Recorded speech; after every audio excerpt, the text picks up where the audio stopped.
Science Galaxy. Welcome to our channel Science Galaxy, where we learn science in simple ways. Don't forget to like, subscribe and share the video.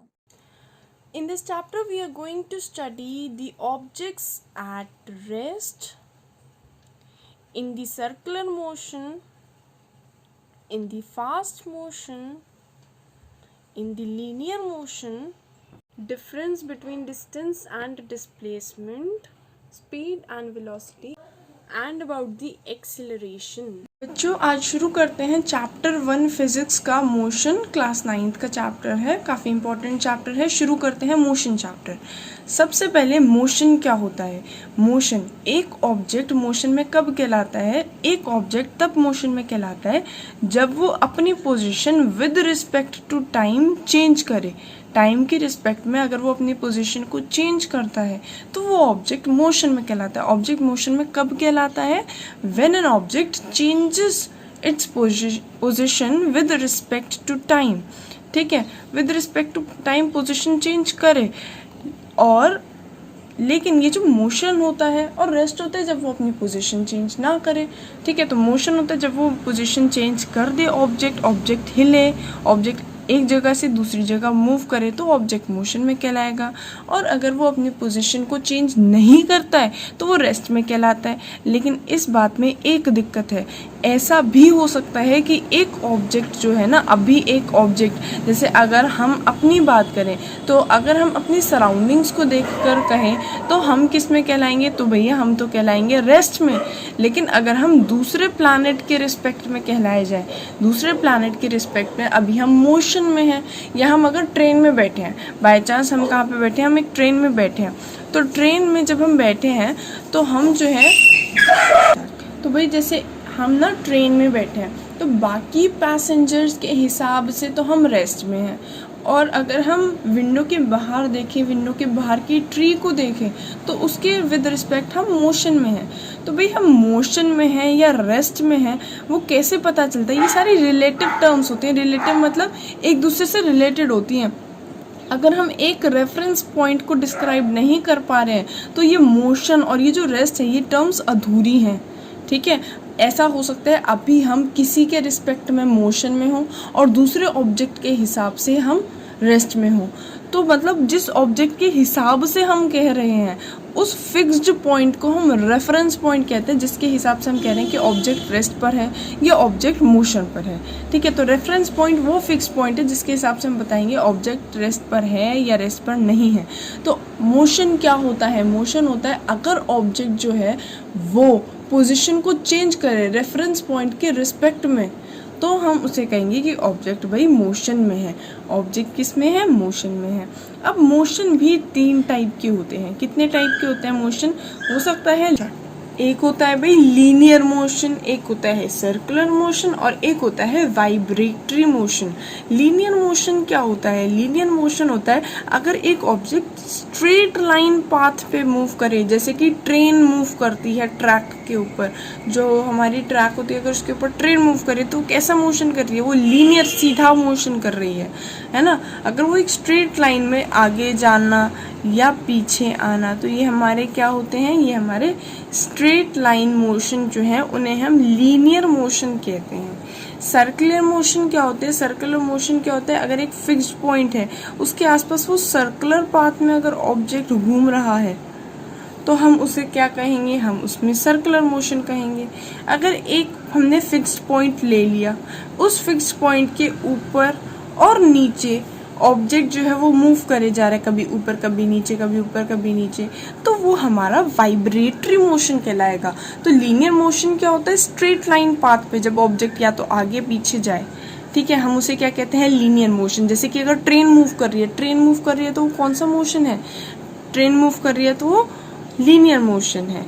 Circular motion कौन सा है? जब वो एक point, fix point के आसपास circular motion करे, है ना। फिक्स पॉइंट के आसपास अगर वो सर्कुलर मोशन करता है, जैसे कि अर्थ मूव कर रही है सन के अराउंड, या फिर मून मूव कर रहा है अर्थ के अराउंड, तो भाई जैसे ये हमारा सन है और यहाँ पे हमारी अर्थ मूव कर रही है अपने ऑर्बिट में, तो वो कैसा मोशन कर रही है, सर्कुलर मोशन कर रही है ना। एक गोल हमारा पार्क है, उसके आसपास हम चक्कर लगा रहे हैं साइकिल से, तो हम कौन सा मोशन कर रहे हैं, हम सर्कुलर मोशन कर रहे हैं। ये हमारा न्यूक्लियस है, बाहर इलेक्ट्रॉन्स हैं, तो इलेक्ट्रॉन्स भी कैसे घूमते हैं, इलेक्ट्रॉन्स भी सर्कुलर मोशन कर रहे होते हैं। एक होता है वाइब्रेटरी मोशन। वाइब्रेटरी मोशन क्या होता है, एक फिक्स पॉइंट के ऊपर जाएगा, फिर नीचे आएगा, फिर ऊपर जाएगा, फिर नीचे आएगा। उस वाले टाइप के मोशन को जब एक फिक्स पॉइंट से वो टू एंड फ्रो मूव करे, टू एंड फ्रो मूव करता चला जाए, उसे हम वाइब्रेटरी मोशन कहते हैं। देख लेते हैं एक बार लीनियर मोशन क्या होता है। लीनियर मोशन क्या होता है, लीनियर मोशन होता है अगर ऑब्जेक्ट जो है ना, ऑब्जेक्ट अगर वो स्ट्रेट लाइन में मूव करे तो हम कहते हैं भाई वो तो उसका लीनियर मोशन है, ठीक है। और अगर ऑब्जेक्ट जो है वो सर्कल में घूमे, एक फिक्स पॉइंट के अक्रॉस सर्कल में मूव करे, तो वो सर्कुलर मोशन होता है। और अगर हमने एक पॉइंट ले लिया, उसके वो टू एंड फ्रो मूव कर रहा है, ठीक है, अगर एक फिक्स पॉइंट के टू एंड फ्रो वो मूव कर रहा है, ये उसकी फिक्स पोजीशन है, कभी टू मूव कर रहा है, कभी फ्रो मूव कर रहा है, तो उसे हम वाइब्रेटरी मोशन कहते हैं, ठीक है। ऑब्जेक्ट का लीनियर मोशन क्या होता है, जब वो स्ट्रेट लाइन पाथ में जाए, ये इसका सर्कुलर मोशन है। और वाइब्रेटरी मोशन क्या होता है, एक ही पाथ के आसपास वो टू एंड, तो भाई एक ही फिक्स पॉइंट की टू एंड फ्रो अगर ऑब्जेक्ट मूव करता है तो हम उसे कौन सा मोशन कहते हैं, तो हम उसे कहते हैं कि भाई ये तो वाइब्रेटरी मोशन है। एक ही पॉइंट के आसपास अगर वो टू एंड फ्रो मूव करे तो वो कौन सा मोशन कहलाता है, वो वाइब्रेटरी मोशन कहलाता है। फिर हम आ जाते हैं पोजीशन रेस्ट पर। रेस्ट कब होती है, रेस्ट होती है एक ऑब्जेक्ट तब रेस्ट पे कहलाता है अगर वो अपनी position with respect to time और with respect to reference point change ना करे। एक रेफरेंस पॉइंट हमने फिक्स कर लिया, अगर उसके हिसाब से वो अपनी पोजीशन नहीं चेंज कर रहा तो भाई वो रेस्ट में है, ठीक है। एक बुक है, बुक जो है वो टेबल की रिस्पेक्ट में पोजीशन नहीं चेंज कर रही, तो टेबल हमारा रेफरेंस पॉइंट है और टेबल की पोजीशन के हिसाब से अपनी वो पोजीशन नहीं चेंज कर रही है, तो वो क्या है, रेस्ट में है। एक पर्सन है, वो प्लेटफॉर्म पे खड़ा है, तो प्लेटफॉर्म फिलहाल क्या है, प्लेटफॉर्म तो हमारा क्या हो गया, रेफरेंस पॉइंट है। और पर्सन जो प्लेटफॉर्म के हिसाब से पोजीशन को चेंज नहीं कर रहा है, तो पर्सन किस पे है, पर्सन रेस्ट पे है। तो ऑब्जेक्ट कब रेस्ट पे कहलाता है, जब वो अपनी पोजीशन चेंज ना करे एक फिक्स्ड रेफरेंस पॉइंट के हिसाब से, तो हम कहते हैं वो ऑब्जेक्ट रेस्ट पे है। लेकिन भाई ये जो मोशन है, ये जो रेस्ट है, ये आपस में क्या है, रिलेटिव टर्म्स है। ऐसा भी पॉसिबल है एक ऑब्जेक्ट साइमल्टेनियसली रेस्ट पर भी हो और मोशन पर भी हो, एक ऑब्जेक्ट एक चीज के हिसाब से रेस्ट पर हो और दूसरे के हिसाब से मोशन पे हो। तो इसलिए हमें ये जो फिक्स पॉइंट है ना, रेफरेंस पॉइंट, ये जो हमारा रेफरेंस पॉइंट होता है, इसे बताना इम्पोर्टेंट हो जाता है। क्योंकि अगर रेफरेंस पॉइंट को नहीं बताएंगे तो भाई हो सकता है कि हम जो हैं अभी तो बैठे हैं, है ना, तो अभी हम किसी ऑब्जेक्ट के हिसाब से रेस्ट में हैं और दूसरे प्लैनेट के हिसाब से मोशन में है। तो जब तक हम एक रेफरेंस पॉइंट नहीं बताएंगे तब तक रेस्ट और मोशन ये मीनिंगलेस टर्म्स हो जाती हैं, ठीक है। तो इसलिए इसमें जो फिक्स्ड रेफरेंस पॉइंट होता है वो एक इम्पोर्टेंट पॉइंट होता है। चलो, तो अब नेक्स्ट टॉपिक है डिस्टेंस और डिस्प्लेसमेंट में क्या डिफरेंस होता है। ये हम जो डिस्प्लेसमेंट पढ़ते हैं, डिस्टेंस पढ़ते हैं, इन दोनों में क्या डिफरेंस है। डिस्टेंस क्या होता है, डिस्टेंस होता है जितनी हमने एक्चुअल लेंथ मूव करी है, जितनी हमने एक्चुअल लेंथ मूव करी है वो क्या है, वो डिस्टेंस है। इनिशियल और फाइनल पोजीशन में कहीं से किसी दूसरे पॉइंट पर गई तो जितना मैंने एक्चुअल पाथ कवर करा वो मेरा डिस्टेंस है। और डिस्प्लेसमेंट क्या होता है, डिस्प्लेसमेंट होता है जो जहाँ से मैं जहाँ तक गई वहाँ से सबसे छोटा रास्ता क्या होगा। अगर मैं शॉर्टकट लेने की कोशिश करती तो शॉर्टेस्ट डिस्टेंस क्या होता उस इनिशियल और फाइनल पोजीशन के बीच में, उसे हम डिस्प्लेसमेंट कहते हैं। अभी हम एग्जांपल्स डिस्कस करेंगे, बिल्कुल क्लियर हो जाएगा। डिस्टेंस क्या होता है, जितना एक्चुअल पाथ जो है ऑब्जेक्ट कवर करता है इनिशियल पोजीशन से फाइनल पोजीशन तक, उसे हम डिस्टेंस कहते हैं। और इनिशियल और फाइनल पोजीशन के बीच में, इनिशियल और फाइनल पोजीशन के बीच में जो शॉर्टेस्ट डिस्टेंस होता है, सबसे छोटा डिस्टेंस होता है, ठीक है, उसे हम डिस्प्लेसमेंट कहते हैं। ठीक है, अब मैं तो घूम फिर के ऐसे टेढ़ा मेढ़ा कहीं जा रही हूँ, लेकिन भाई जो इनिशियल और फाइनल पोजीशन के बीच में शॉर्टेस्ट डिस्टेंस होगा उसे हम डिस्प्लेसमेंट कहेंगे। ठीक है, ये जो डिस्टेंस होता है ना, ये डिस्टेंस वाली चीज होती है स्केलर क्वांटिटी। अब ये स्केलर क्या होता है? जो भी हमारी मेजरेबल क्वांटिटीज होती है ना, मेजरेबल क्वांटिटीज जिन्हें हम मेजर कर सकते हैं, जो भी हम मेजरेबल क्वांटिटीज होती है उन्हें हम कहते हैं फिजिकल क्वांटिटीज है। जो भी हमारी मेजरेबल क्वांटिटीज होती है उन्हें हम कहते हैं भाई ये कैसी क्वांटिटीज हैं, ये फिजिकल क्वांटिटीज हैं। जो भी मेजरेबल क्वांटिटीज होती हैं वो फिजिकल क्वांटिटीज होती हैं। फिजिकल क्वांटिटीज दो टाइप की होती हैं, स्केलर या वेक्टर।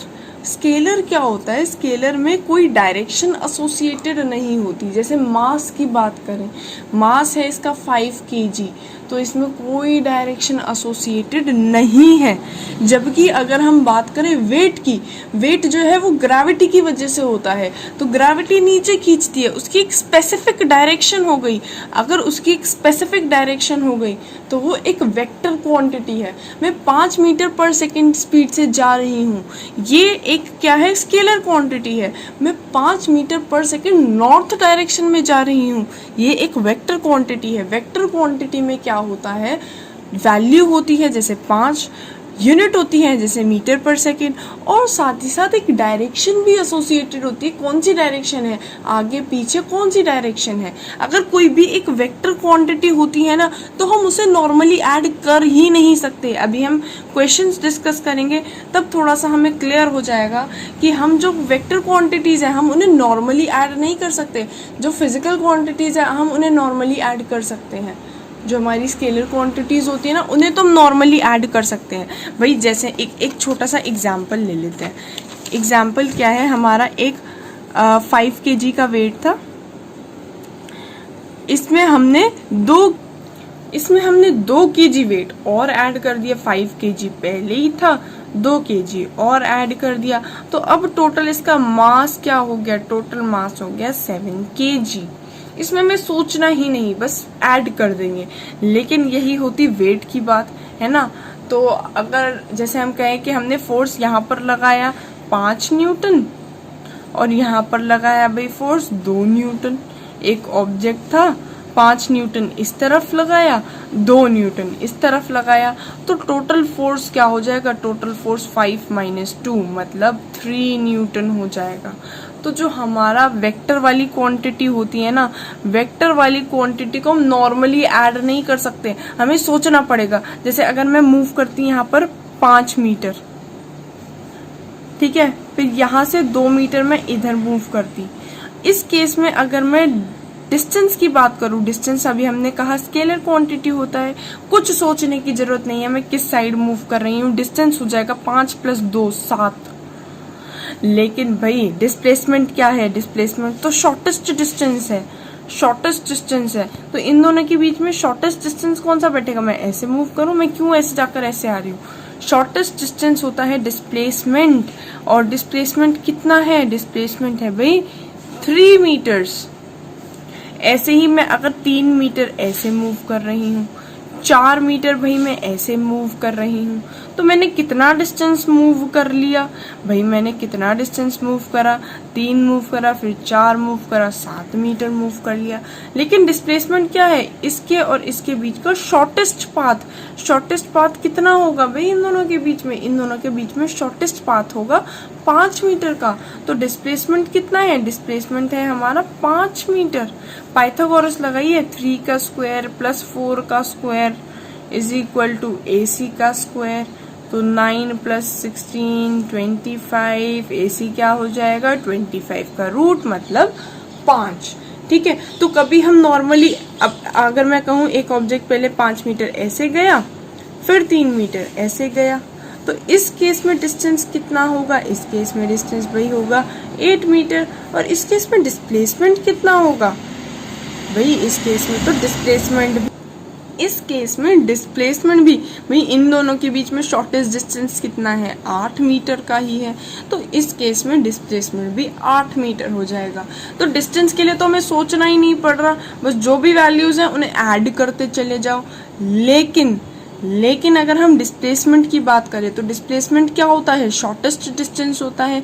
इनिशियल और फाइनल पोजीशन के बीच में क्या होता है, शॉर्टेस्ट डिस्टेंस होता है। उसमें हमें सोचना पड़ रहा है कि अगर वो आगे जाके वापस पीछे आ रहा है तो माइनस करना पड़ेगा, आगे जाके दोबारा आगे जा रहा है तो हम ऐड कर सकते हैं, और अगर वो ऐसे परपेंडिकुलरली मूव कर रहा है तो पाइथागोरस थ्योरम भी लगानी पड़ सकती है। तो जो वेक्टर क्वांटिटीज होती है ना, उन्हें हम नॉर्मली ऐड नहीं करेंगे, उनमें डायरेक्शन एसोसिएटेड होती है, उन्हें हम नॉर्मली ऐड नहीं कर सकते।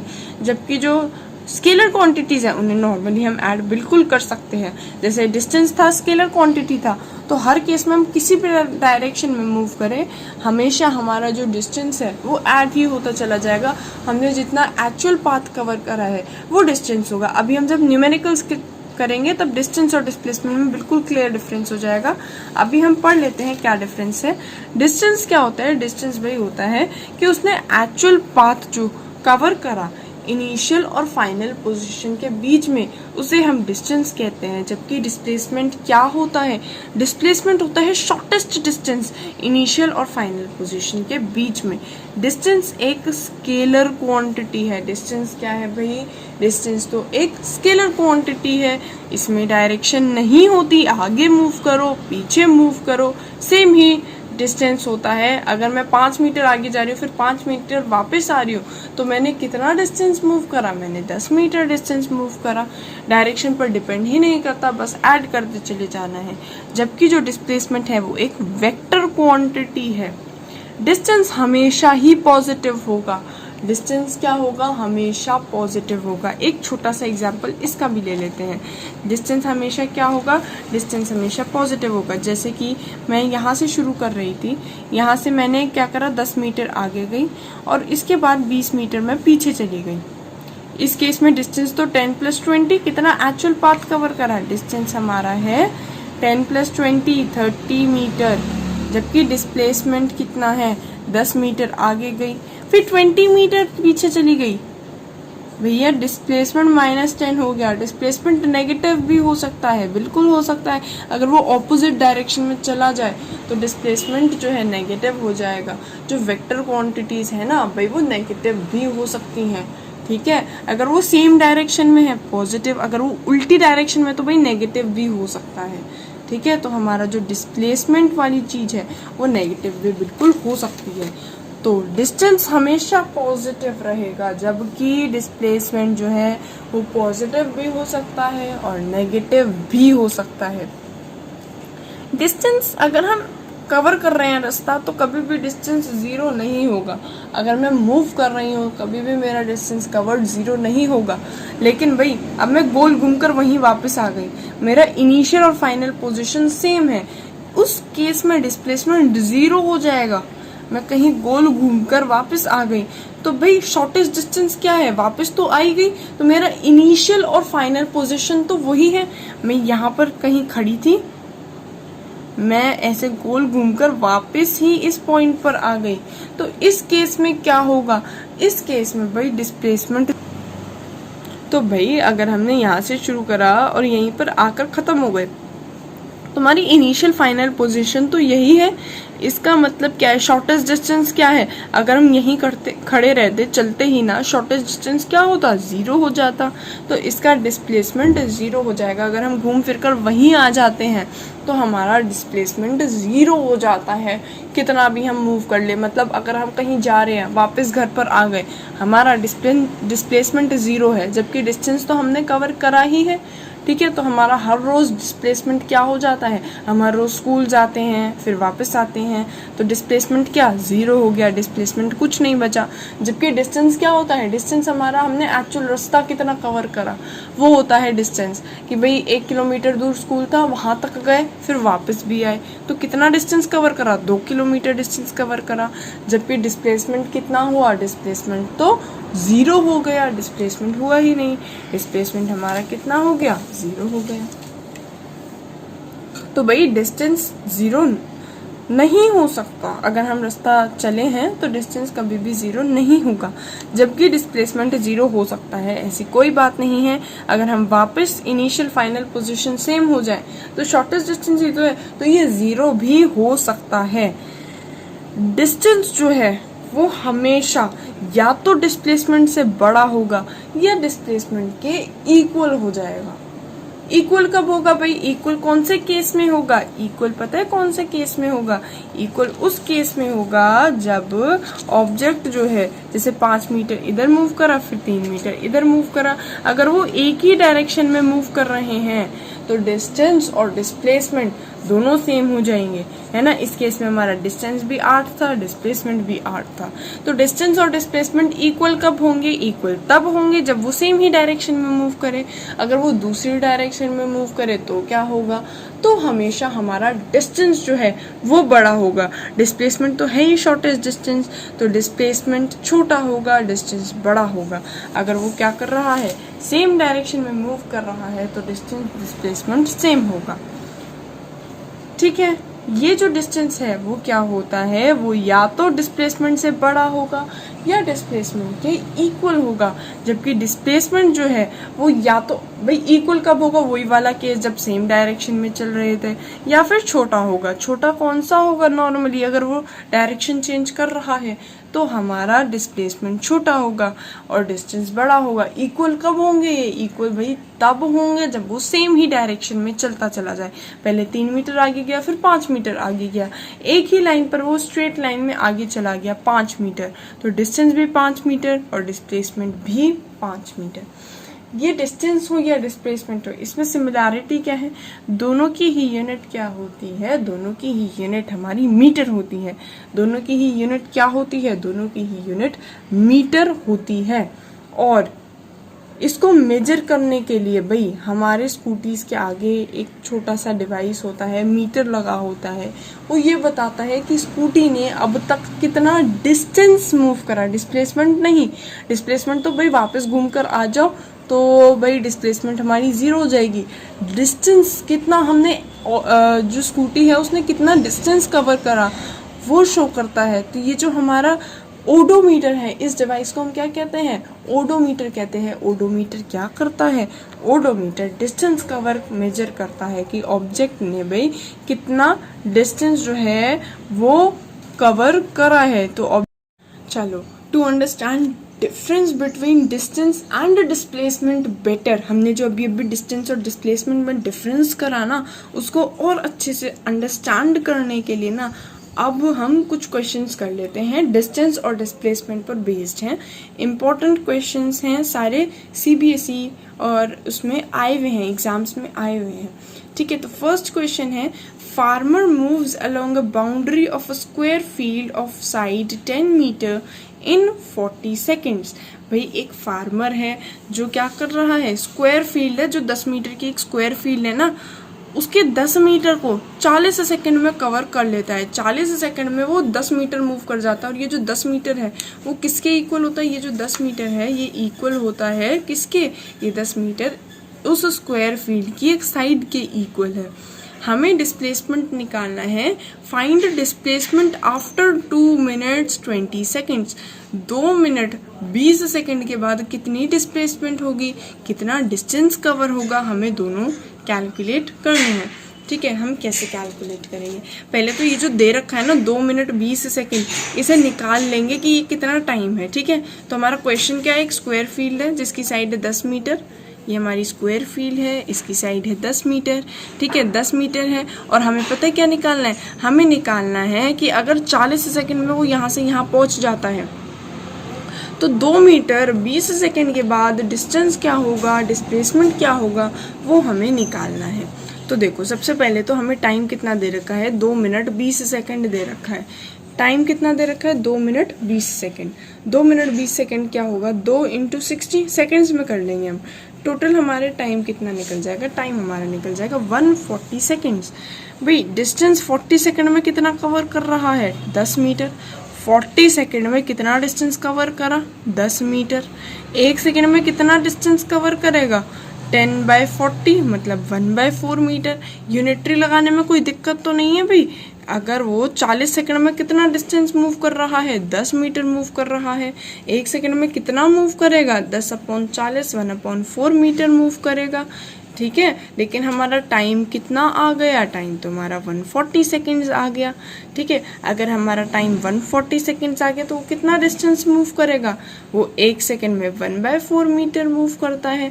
140 सेकेंड में कितना डिस्टेंस मूव करेगा, 1/4 और इंटू क्या 140, तो कितना डिस्टेंस मूव करेगा, वो 35 मीटर। ये भी निकाल लेते हैं, जब वो 35 मीटर मूव कर लेगा तो कितनी वो रेवोल्यूशंस कर लेगा, कितनी बार वो पूरा मतलब वापस उसी रास्ते पर आ जाएगा, कितनी बार वो गोल गोल घूम लेगा।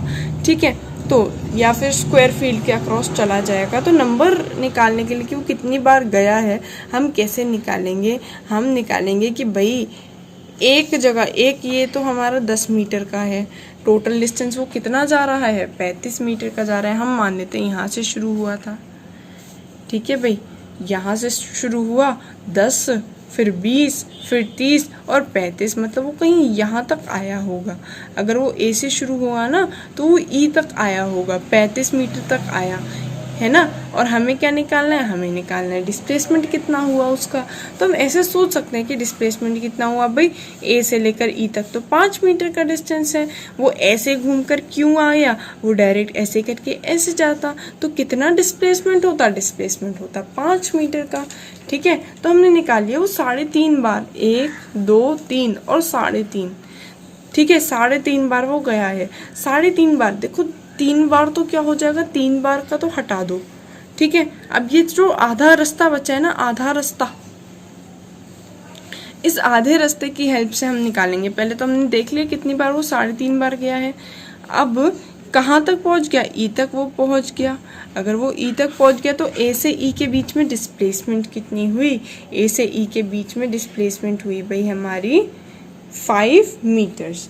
ठीक है, तो डिस्प्लेसमेंट इसका क्या होगा, डिस्प्लेसमेंट होगा 5 मीटर। डिस्प्लेसमेंट क्या था, शॉर्टेस्ट डिस्टेंस था। अभी भी देख लो डिस्टेंस और डिस्प्लेसमेंट में क्या ज़्यादा है, डिस्टेंस कहाँ 35 मीटर है और डिस्प्लेसमेंट 5 मीटर है। तो डिस्टेंस और डिस्प्लेसमेंट में ज़्यादातर डिस्टेंस ज़्यादा होता है। डिस्टेंस और डिस्प्लेसमेंट इक्वल कब होते हैं भाई, अगर वो सेम डायरेक्शन में मूव करें। सेकेंड क्वेश्चन डिस्टेंस और डिस्प्लेसमेंट में डिस्कस करते हैं। एक एथलीट है, ठीक है, अब वो क्या करता है, an athlete completes 1 round of circular ground, एक राउंड सर्कुलर ग्राउंड का वो मूव करता है, और जिस सर्कुलर ग्राउंड में वो मूव करता है has diameter 200 metre. An athlete covers 1 round of circular ground of diameter 200 metre in 40 seconds. कितने टाइम में, 40 सेकेंड्स में। हमें क्या फाइंड करना है, find distance and displacement after 2 minutes 20 seconds. हमें क्या फाइंड करना है, हमें फाइंड करना है कितना डिस्टेंस उसने मूव करा, कितना डिस्प्लेसमेंट उसने मूव करा 2 मीटर 20 सेकेंड के बाद। ठीक है, तो एथलीट ने एक राउंड कंप्लीट कर दिया। एथलीट यहाँ से शुरू हुआ था, गोल घूमकर वापस यहीं पर आ गया, मतलब ऐसे वो गोल गोल घूम रहा है। लेकिन हुआ क्या, वो क्या कर सकता है, वो भाई कितना 40 सेकेंड में 200 मीटर का एक रेवोल्यूशन कंप्लीट कर सकता है। हमें क्वेश्चन में गिवन था ना कि 40 सेकेंड में वो एक रेवोल्यूशन कर सकता है। तो पहले तो हमें ये जो दे रखा है ना टाइम 2 मीटर 20 सेकेंड, इसे हम कर लेते हैं सेकेंड्स में। तो जब हम टाइम को सेकेंड्स में करेंगे तो कितना आएगा, 2 × 60 + 20 टोटल करके आएगा 140 सेकेंड्स। तो मतलब वो कितनी देर मूव करा, वो 140 सेकेंड्स मूव करा। कितने टाइम तक मूव करा, वो 140 सेकेंड्स तक मूव करा। हमें डायमीटर 200 मीटर गिवन है, तो रेडियस तो इसका आधा होता है, 200 का आधा होगा 100, तो रेडियस हमारा निकल गया 100 मीटर। और हमें पता है एक रेवोल्यूशन में, एक बार गोल घूमने में कितना डिस्टेंस कवर होता है, distance covered in 1 revolution is equal to 2πr। 2πr लगाया और इसकी हेल्प से हमने क्या निकाल लिया कि वो एक रेवोल्यूशन में कितना डिस्टेंस कवर करता है भाई, एक रेवोल्यूशन में वो 628 मीटर डिस्टेंस कवर करता है। इसका मतलब क्या है, ये एक रेवोल्यूशन का डिस्टेंस है, और एक रेवोल्यूशन में उसे कितने टाइम लगता था, 40 सेकेंड लगता था। टाइम जो लगता था ना उसे एक रेवोल्यूशन करने में, वो लगता था 40 सेकेंड। हम ऐसे कह सकते हैं कि डिस्टेंस कवर्ड इन 40 सेकेंड कितना है, डिस्टेंस है ना, distance covered in 40 seconds, 40 seconds में कितना डिस्टेंस कवर होगा? 40 सेकेंड्स में डिस्टेंस कवर होगा 628 मीटर। ठीक है, तो एक रेवोल्यूशन में वो 628 मीटर्स कवर करता था और एक रेवोल्यूशन वो 40 सेकेंड में कवर करता था।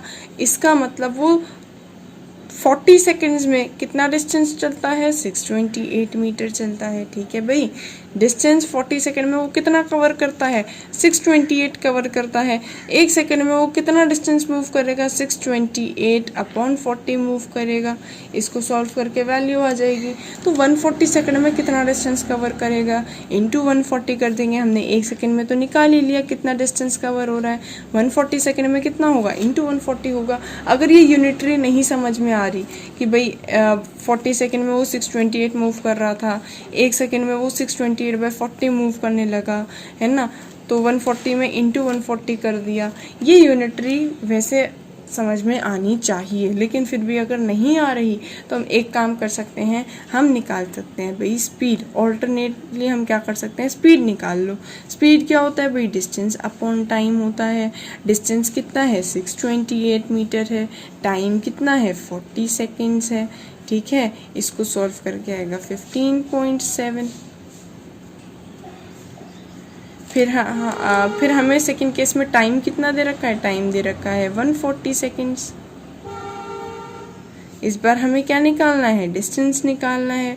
डिस्टेंस क्या होता है? स्पीड इनटू टाइम होता है। स्पीड हम निकाल चुके हैं, टाइम 140 है। ऐसे भी कर सकते हैं, मुझे यूनिटरी बेटर लगता है इसलिए मैं यूनिटरी ही करती हूँ।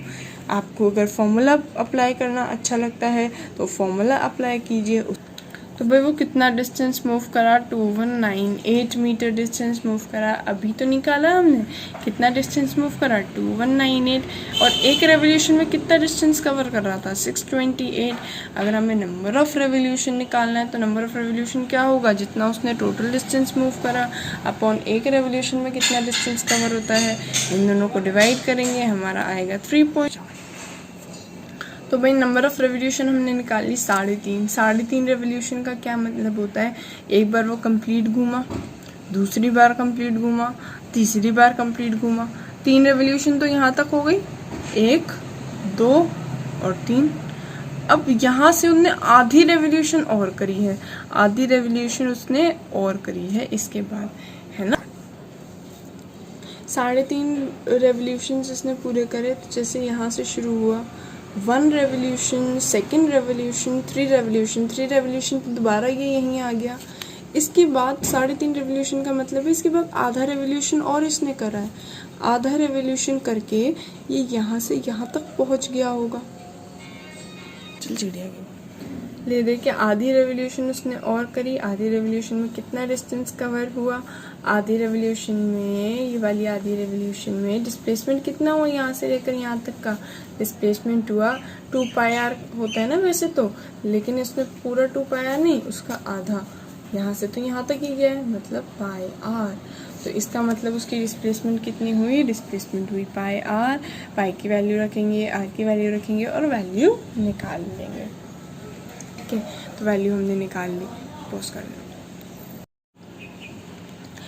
नेक्स्ट क्वेश्चन डिस्टेंस और डिस्प्लेसमेंट बेस्ड है। बाइकर राइड्स 700 मीटर नॉर्थ में वो 700 मीटर जाता है, 300 मीटर ईस्ट, उसके बाद 300 मीटर ईस्ट में जाता है, 400 मीटर नॉर्थ, फिर 400 मीटर नॉर्थ में जाता है, 600 मीटर वेस्ट, फिर 600 मीटर वेस्ट में जाता है, 1200 मीटर साउथ, फिर 1200 मीटर साउथ में जाता है, 300 मीटर ईस्ट, फिर 300 मीटर ईस्ट में जाता है, एंड फाइनली 100 मीटर नॉर्थ, उसके बाद 100 मीटर नॉर्थ में जाता है। तो हमें डिस्टेंस और डिस्प्लेसमेंट को कैलकुलेट करना है। हम मान लेते हैं एक ऑब्जेक्ट यहाँ पर था, यहाँ पर होने के बाद उसने क्या करा? 700 मीटर वो ऊपर गया, चला गया 700 मीटर ऊपर। ठीक है, ये हो गया हमारा। उसके बाद ऑब्जेक्ट 300 मीटर ईस्ट गया, चला गया 300 मीटर ईस्ट, यहाँ पर पहुँच गया। उसके बाद क्या हुआ? उसके बाद 400 मीटर नॉर्थ जाना था, 400 मीटर नॉर्थ चला गया। उसके बाद 600 मीटर कहाँ जाना था? 600 मीटर वेस्ट जाना था, चला गया 600 मीटर वेस्ट। फिर 1200 मीटर साउथ जाना था, 1200 मीटर साउथ चला गया, नीचे की डायरेक्शन में चला गया। उसके बाद उसके बाद क्या हुआ, 300 मीटर ईस्ट जाना था, 300 मीटर ईस्ट भी चला गया, यहाँ पर पहुँच गया 300 मीटर ईस्ट जाने के बाद। उसके बाद क्या हुआ, उसके बाद उसे 100 मीटर नॉर्थ जाना था, यहाँ से वो 100 मीटर नॉर्थ गया और वापस कहाँ पहुँच गया भाई, जहाँ से उसने शुरू करा था, घूम फिर कर वो वहीं पर वापस आ गया। कैलकुलेशन के हिसाब से देखते हैं, 700 मीटर ऐसे गया, 300 मीटर इधर गया, 400 मीटर इधर गया, फिर 600 मीटर इधर गया। तो 300 के अलावा फिर हमें 1200 मीटर नीचे गया है ना, तो देखो ये 400 था, ये 700 था, ये तो हो गया क्या 1100। 1100 के अलावा एक 100 मीटर और नीचे गया है, मतलब यहाँ तक तो 1100 है, यहाँ तक क्या है 100 मीटर है, ठीक है। उसके बाद 300 मीटर इधर गया, 300 मीटर इधर गया, तो भाई फिर वो क्या हुआ, यहाँ 300 मीटर ऐसे गया और गोल घूमकर फिर से वहीं पर क्या हो गया, वापस आ गए। इसका मतलब डिस्प्लेसमेंट तो ज़ीरो है, क्योंकि इनिशियल पोजीशन भी ये है, फाइनल पोजीशन भी ये है, तो डिस्प्लेसमेंट उसकी ज़ीरो है। जबकि डिस्टेंस उसने कितना मूव करा, इन सबको सम कर देंगे, 300, 700, 400, 600, 1200, 300, इन सब का सम करके हम बता देंगे डिस्टेंस कितना है, 3500 मीटर डिस्टेंस है। नेक्स्ट क्वेश्चन पर बढ़ते हैं। एक सैटेलाइट है जो गोल घूम रही है, उसका ऑर्बिट है 42259 किलोमीटर, मतलब एक सैटेलाइट है वो गोल गोल घूम रही है और उसका ऑर्बिट इतने किलोमीटर का है, रेडियस दे रखा है। तो 24 घंटे अगर उसे रेवोल्यूशन करने में लग रहे हैं, एक बार गोल घूमने में उसे कितना लग रहा है, एक बार गोल घूमने में उसे 24 घंटे लग रहे हैं, तो हमें उसकी स्पीड बतानी है। पहले हम लिखेंगे भाई डिस्टेंस एक रेवोल्यूशन में वो कितनी कवर कर रहा है, डिस्टेंस एक रेवोल्यूशन में वो कवर कर रहा है 2πr। 2πr को सॉल्व कर लेंगे, एक रेवोल्यूशन में वो इतनी डिस्टेंस कवर कर रहा है, ठीक है। 2πr से क्या पता चल जाएगा, एक रेवोल्यूशन में वो कितनी डिस्टेंस कवर कर रहा है। एक रेवोल्यूशन का टाइम हमें दे ही रखा है 24 घंटे, इन दोनों को डिवाइड कर देंगे, जितना डिस्टेंस आया अपॉन जितना टाइम आया, वो हमारी क्या आ जाएगी, स्पीड आ जाएगी। स्पीड किस में आएगी, किलोमीटर पर आवर में आएगी, किलोमीटर पर आवर में हमारी स्पीड आ जाएगी। नेक्स्ट क्वेश्चन पे बढ़ते हैं। नेक्स्ट क्वेश्चन है, length of a minute hand is 14 centimetre. एक मिनट हैंड है जिसकी लेंथ कितनी है, 14 मीटर है। हमें स्पीड निकालनी है, कितनी स्पीड से मिनट हैंड जो है वो मूव करेगी, किस स्पीड से मिनट हैंड मूव करेगी वो हमें निकालना है। तो मिनट हैंड भी गोल गोल घूमती है, एक रेवोल्यूशन में कितना डिस्टेंस मूव करेगी, 2πr डिस्टेंस मूव करेगी। 2πr को सॉल्व कर लेंगे तो एक रेवोल्यूशन में कितना डिस्टेंस, 88 मीटर कवर करेगी। स्पीड क्या होता है, डिस्टेंस अपॉन टाइम होता है, डिस्टेंस हमारा आ गया 88 मीटर। हमें पता है ये जो मिनट हैंड होता है ना, ये जब ये पूरा एक बार घूम लेता है तो कितने हो जाते हैं, 60 मिनट्स हो जाते हैं। एक बार पूरा जब ये गोल घूम लेता है तो 60 मिनट्स हो जाते हैं, ठीक है भाई। गोल घूम घूम के जब मिनट हैंड वापस आता है तो 60 मिनट्स हो चुके होते हैं। तो हमारा सेंटीमीटर पर मिनट में भी निकाल सकते हैं, सेंटीमीटर पर सेकेंड में निकालो बेटर रहेगा। पर सेकेंड मतलब इंटू 60 कर देंगे, सेकेंड में आ जाएगा, इनको डिवाइड करके हमारा आंसर आ जाएगा डिस्टेंस अपॉन टाइम करके। एक क्वेश्चन और डिस्कस करते हैं डिस्टेंस और डिस्प्लेसमेंट पर बेस्ड। उषा जो है वो 90 मीटर स्विमिंग पूल में जाती है, 90 मीटर एक लंबा सा स्विमिंग पूल है उसमें जा रही है। एक मिनट में वो 180 मीटर कवर कर पा रही है, मतलब 90 मीटर गई, 90 मीटर वापस आई, 180 मीटर कवर हो गया। कितना में हुआ ये 1 मिनट में हुआ। 1 मिनट में वो जाकर वापस आ जाती है। हमें एवरेज स्पीड भी निकालनी है और एवरेज वेलोसिटी भी निकालनी है। अभी तो भाई उसने डिस्टेंस कितना मूव करा, गई भी आई भी, डिस्टेंस 180 मीटर है, जाकर वापस आई, डिस्टेंस कितना है 180 मीटर, 90 मीटर गई, 90 मीटर आ गई, ठीक है।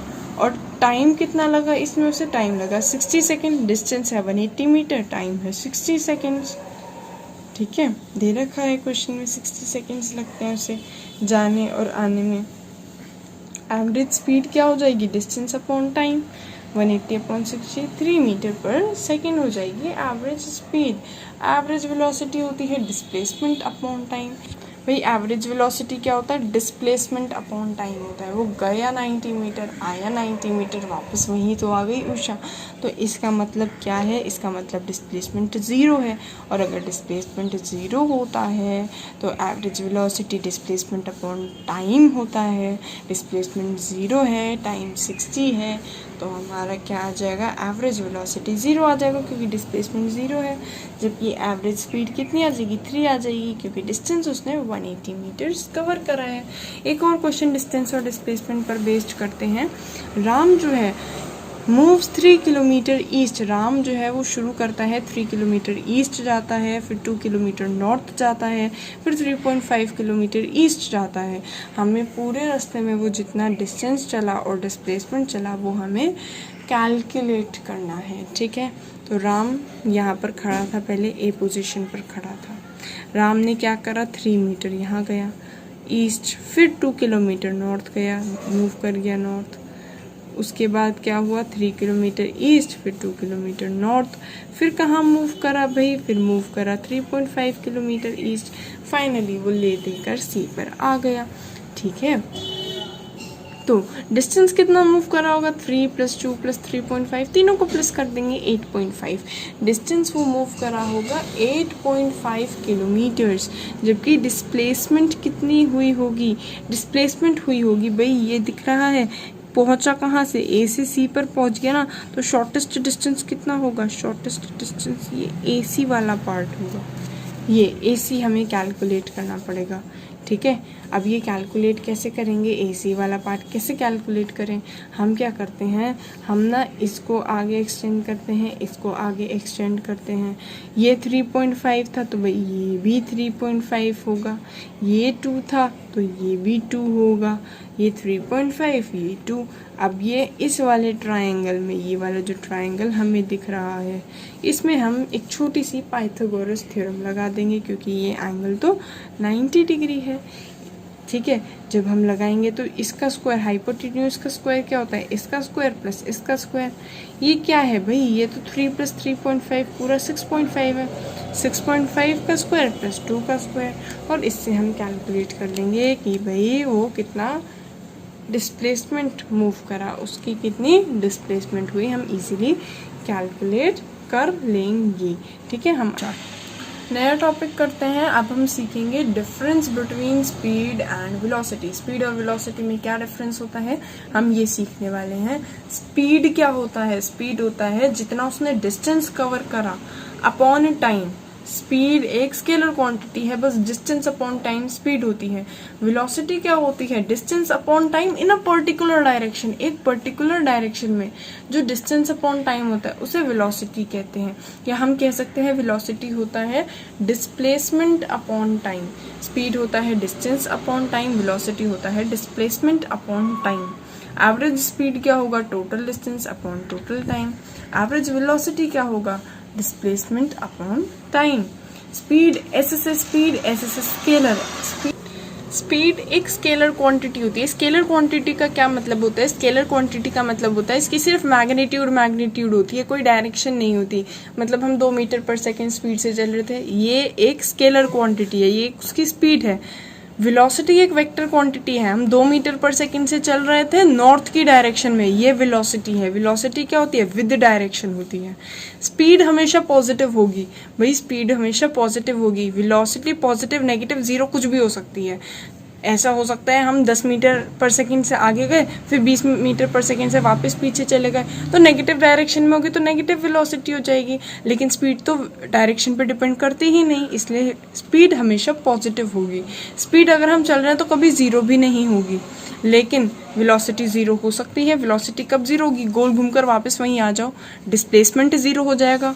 डिस्प्लेसमेंट ज़ीरो तो वेलोसिटी क्या होता है, डिस्प्लेसमेंट अपॉन टाइम, वो भी ज़ीरो हो जाएगा, ठीक है। स्पीड कब चेंज हो सकती है, जब या तो डिस्टेंस चेंज हो, डिस्टेंस अपॉन टाइम चेंज हो तो ही स्पीड चेंज हो सकती है।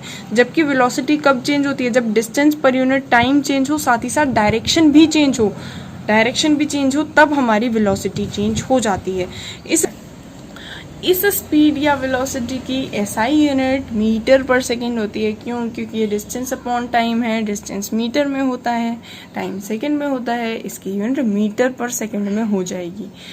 अच्छा, हमारी स्कूटीज़ के आगे एक छोटा सा डिवाइस होता है जो हम कहते हैं ना मीटर 40 पे चढ़ गया, 60 पे चढ़ गया, 70 पे चढ़ गया, तो वो हमारा डिवाइस जो होता है उसे हम कहते हैं स्पीडोमीटर। स्पीडोमीटर क्या है? एक ऐसा डिवाइस है जो इंस्टेंटेनियस स्पीड, उस पर्टिकुलर इंस्टेंट पर कितनी स्पीड थी उसको कैलकुलेट कर सकता है। स्पीडोमीटर एक ऐसा डिवाइस होता है व्हीकल्स पर जो इंस्टेंटेनियस स्पीड को कैलकुलेट कर सकता है। ठीक है, स्पीडोमीटर कैलकुलेट्स इंस्टेंटेनियस स्पीड। उस इंस्टेंटेनियस स्पीड को कैलकुलेट करने के लिए, दिखाने के लिए हमारी स्कूटीज में क्या होता है? स्पीडोमीटर होता है। यूनिफॉर्म स्पीड, अब स्पीड तो हम डिस्कस कर चुके हैं, डिस्टेंस अपॉन टाइम होता है। यूनिफॉर्म स्पीड क्या होगा? यूनिफॉर्म स्पीड होता है, डिस्टेंस अपॉन टाइम होता है ना स्पीड। तो अगर एक ऑब्जेक्ट इक्वल डिस्टेंसेस को इक्वल इंटरवल्स ऑफ टाइम पे कवर करे तो हम उसे कहेंगे भाई उसकी यूनिफॉर्म स्पीड है। जैसे कि मैं हर एक सेकंड में 3 मीटर ही मूव कर रही हूँ, पहले 1 मीटर में 3 सेकंड मूव करा, अगले 1 मीटर में फिर 3 सेकंड, अगले 1 सेकंड में फिर 3 मीटर मूव करा, अगले 1 सेकंड में फिर 3 मीटर मूव करा, हर एक सेकंड में मेरी स्पीड, मेरा डिस्टेंस 3 मीटर ही कवर हो रहा है। तो अगर equal distances equal interval of time पे कवर हो, अगर equal distances equal intervals of time पर कवर हो तो हम कहते हैं कि उसकी यूनिफॉर्म स्पीड है। जैसे लाइट की स्पीड याद रखनी है कितनी होती है? 3 × 10⁸ मीटर पर सेकेंड होती है। मतलब हर सेकेंड में जो लाइट है वो कितना डिस्टेंस कवर करती है? 3 × 10⁸ मीटर कवर करती है हर एक सेकेंड में। ठीक है, तो इसकी क्या है? एक यूनिफॉर्म स्पीड होती है। और दूसरी टाइप की होती है non uniform speed. Non uniform speed क्या होती है? पहले सेकंड में मैंने 3 मीटर कवर करा, दूसरे सेकंड में मैंने कुछ नहीं कवर करा, ब्रेक अप्लाई कर दिया, रोक दिया, तीसरे सेकंड में मैंने बहुत ज़्यादा एक्सेलरेट कर दिया, मैंने 4 मीटर कवर कर दिया, फिर मैंने रोक दिया। तो ये जो कभी डिस्टेंस अनइक्वल डिस्टेंसेस अगर कवर हों उसी 1 सेकेंड में, उसी इक्वल इंटरवल ऑफ टाइम पे अगर अनइक्वल डिस्टेंसेस कवर हों तो हम उसे कहते हैं नॉन यूनिफॉर्म स्पीड है। कैसी स्पीड है भाई? नॉन यूनिफॉर्म स्पीड है। जैसे अगर बस है वो ट्रैफिक में फंस गई तो कभी एक्सेलरेट करेगी, कभी ब्रेक मारेगी, है ना, स्पीड कभी इंक्रीज होगी, कभी डिक्रीज होगी। तो वो जो स्पीड होती है वो होती है नॉन यूनिफॉर्म स्पीड। तो वो कौन सी स्पीड होती है? नॉन यूनिफॉर्म स्पीड होती है। इस पे बेस्ड अब हम क्वेश्चंस कर लेते हैं। सबसे पहले हमारा क्वेश्चन है, Siya drives car at the constant speed at the rate 40 kilometre per our.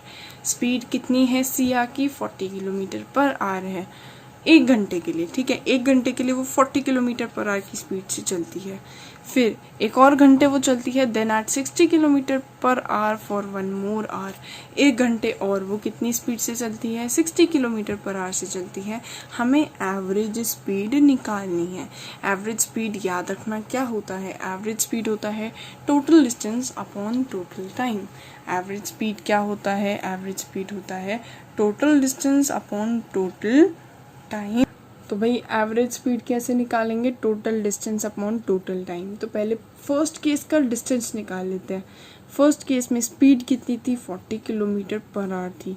Time कितना लग रहा था? 1 घंटे। मतलब सिया ने 40 किलोमीटर पर आवर की स्पीड से 1 घंटा ड्राइव करा।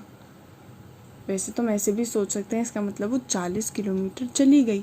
1 घंटे में वो 40 किलोमीटर कवर करती है और 1 घंटे में उसने 40 किलोमीटर कवर कर लिया होगा। फॉर्मूला लगा देते हैं, speed is equal to distance upon time. Speed हमें दे रखा है 40, डिस्टेंस हमें कैलकुलेट करना है, टाइम है 1 आवर। इसकी हेल्प से हमारा डिस्टेंस कितना आ जाएगा? डिस्टेंस आ जाएगा 40 किलोमीटर्स। केस 2 क्या है? हमें स्पीड दे रखा है। स्पीड कितनी दे रखी है? 60 किलोमीटर पर आवर दे रखी है। हमें स्पीड 60 किलोमीटर पर आवर दे रखी है। टाइम 1 आवर गिवन है, फिर से speed is equal to distance upon time. Second case का डिस्टेंस निकल जाएगा 60 किलोमीटर। एवरेज स्पीड क्या होती है? एवरेज स्पीड होती है total distance upon total time. Total distance मतलब फर्स्ट केस का कितना था? 40 किलोमीटर था। सेकेंड केस का कितना था? 60 किलोमीटर था। टोटल टाइम कितना लग रहा है? 1 घंटा पहले लग रहा था और 1 घंटा अब लग रहा है। टाइम होगा 2 घंटे और टोटल डिस्टेंस होगा 100 किलोमीटर, तो 100 अपॉन 2। एवरेज स्पीड कितनी हो जाएगी भाई? उसकी एवरेज स्पीड हो जाएगी 50 किलोमीटर पर चल रहा हो। अगर दिमाग में ये चल रहा हो कि भाई हमारा 60 किलोमीटर पर आवर थी, फिर 40 किलोमीटर पर आवर हुई, अब एवरेज कर लेते हैं 60 + 40 अपॉन 2, तो 100 अपॉन 2 50 आ जाएगा।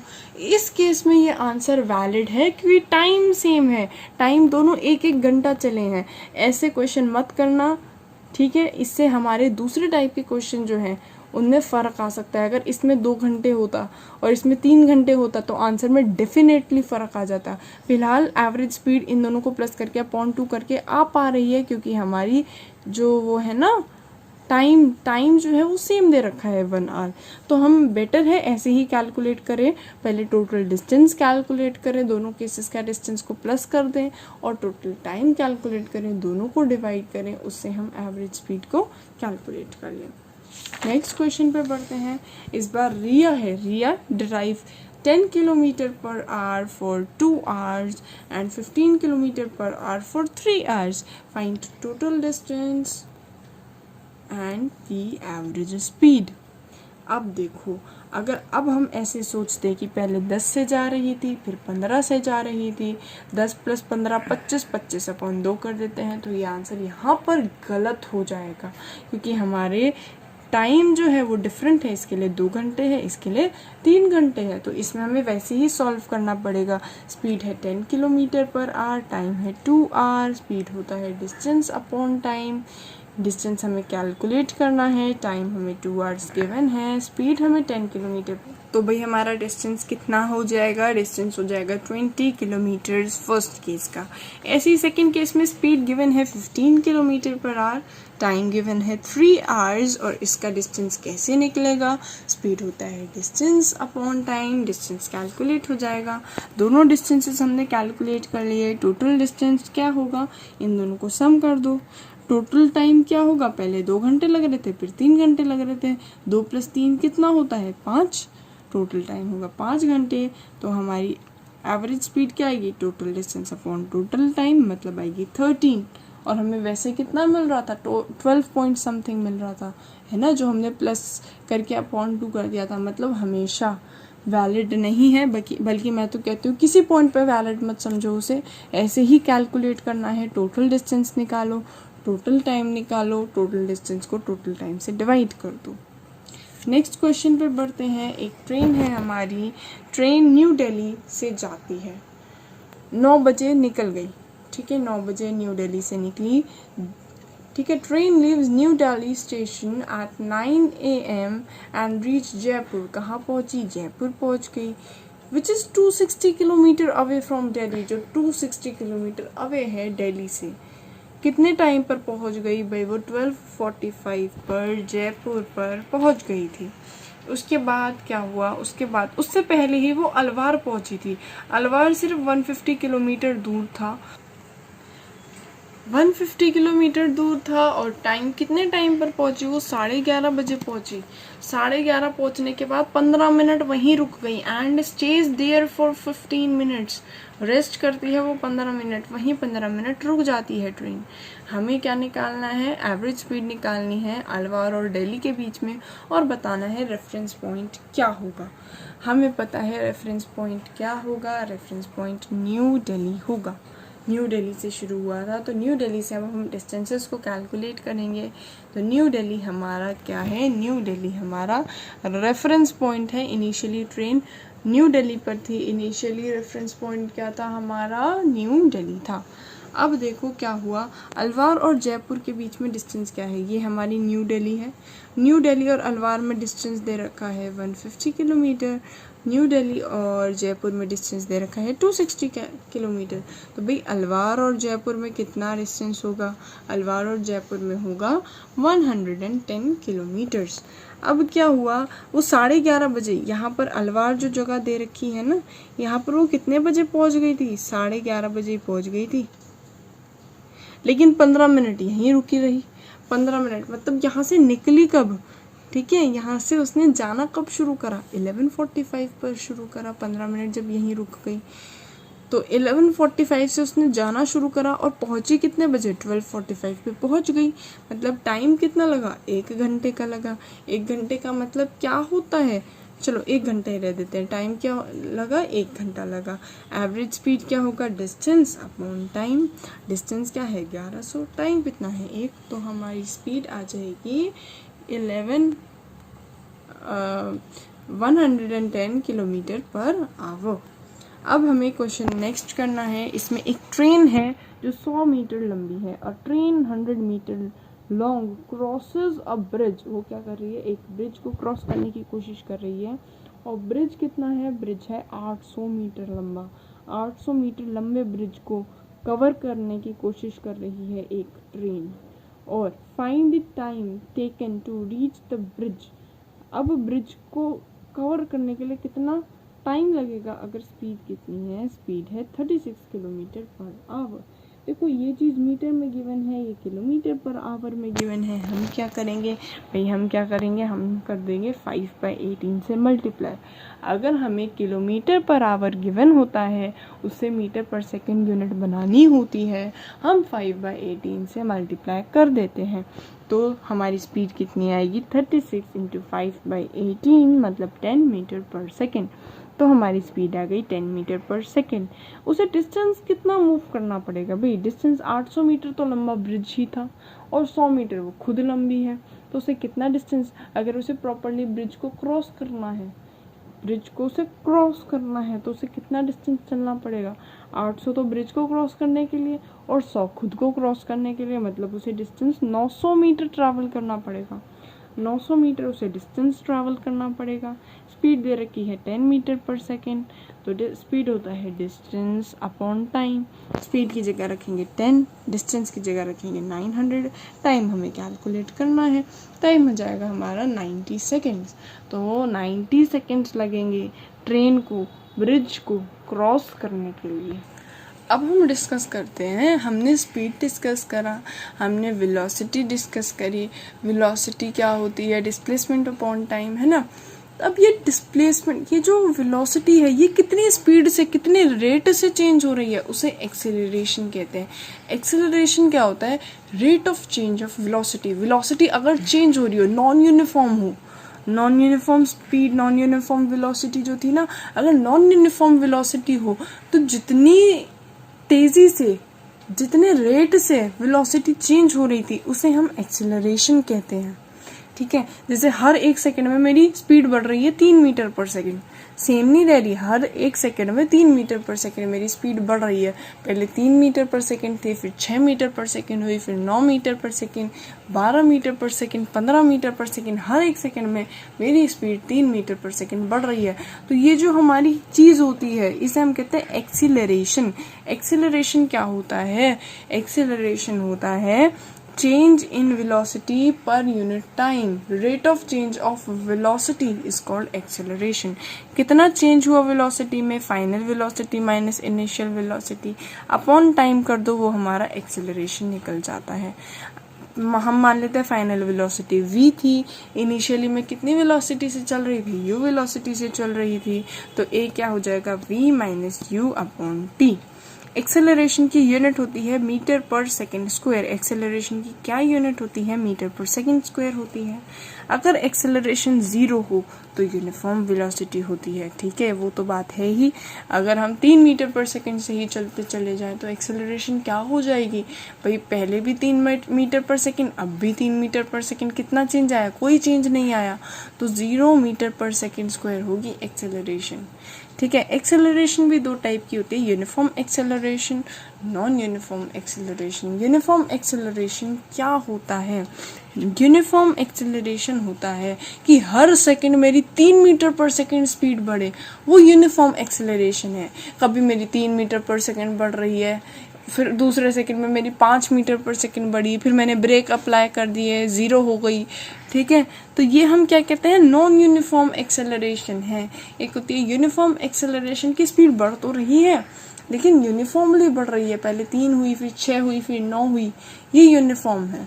नॉन यूनिफॉर्म क्या है? 3, फिर 5, फिर 4, फिर 8, कुछ भी होता जा रहा है, वो नॉन यूनिफॉर्म स्पीड है।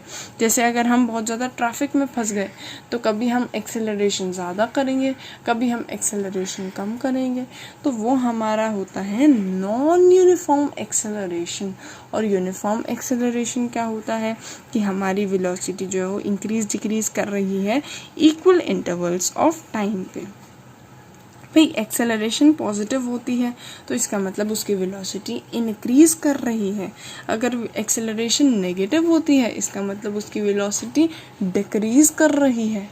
और अगर एक्सेलरेशन 0 होता है तो इसका मतलब वो यूनिफॉर्म वेलोसिटी से चल रहा है, उसकी यूनिफॉर्म वेलोसिटी है, ठीक है। मतलब 3 मीटर पर सेकंड और 3 मीटर पर सेकंड से ही चल रहा है, तो इसका मतलब वो यूनिफॉर्म एक्सेलरेशन, यूनिफॉर्म स्पीड है, यूनिफॉर्म वेलोसिटी है और उसकी एक्सेलरेशन 0 है। एक्सेलरेशन पॉजिटिव जब होता है तो स्पीड इंक्रीज होती है, एक्सेलरेशन नेगेटिव होता है जैसे हमने ब्रेक अप्लाई कर दी तो रिटार्डेशन, नेगेटिव एक्सेलरेशन को रिटार्डेशन भी कहते हैं, तो उसकी स्पीड डिक्रीज हो रही होती है। और एक्सेलरेशन 0 मतलब वो अपनी कांस्टेंट स्पीड से आगे बढ़ता जा रहा है, ठीक है। अगर ऑब्जेक्ट जो है वो सर्कुलर पाथ में चल रहा हो, सर्कुलर पाथ में चल रहा हो और उसकी कांस्टेंट स्पीड भी हो, मतलब वो एक सर्कल में चल रहा था, 2 मीटर पर सेकंड की स्पीड से ही चल रहा था, ठीक है। एक सर्कुलर मोशन में वो 2 मीटर पर सेकंड की स्पीड से चल रहा था, तब भी हम उस मोशन को एक्सेलरेटेड मोशन कहेंगे। भाई ये क्या बात हुई? ये तो कॉन्ट्रडिक्शन वाली बात हो गई। तो भाई कॉन्ट्रडिक्शन वाली कोई बात नहीं है। अगर एक्सेलरेशन क्या है? Rate of change of velocity. भाई वेलोसिटी सिर्फ डिस्टेंस अपॉन टाइम पर डिपेंड नहीं करती, मतलब 2 मीटर पर सेकेंड है तो सिर्फ इस पर नहीं डिपेंड करती, डायरेक्शन पर भी डिपेंड करती है। अगर डायरेक्शन हम चेंज कर दे तो वेलोसिटी भी चेंज हो जाएगी।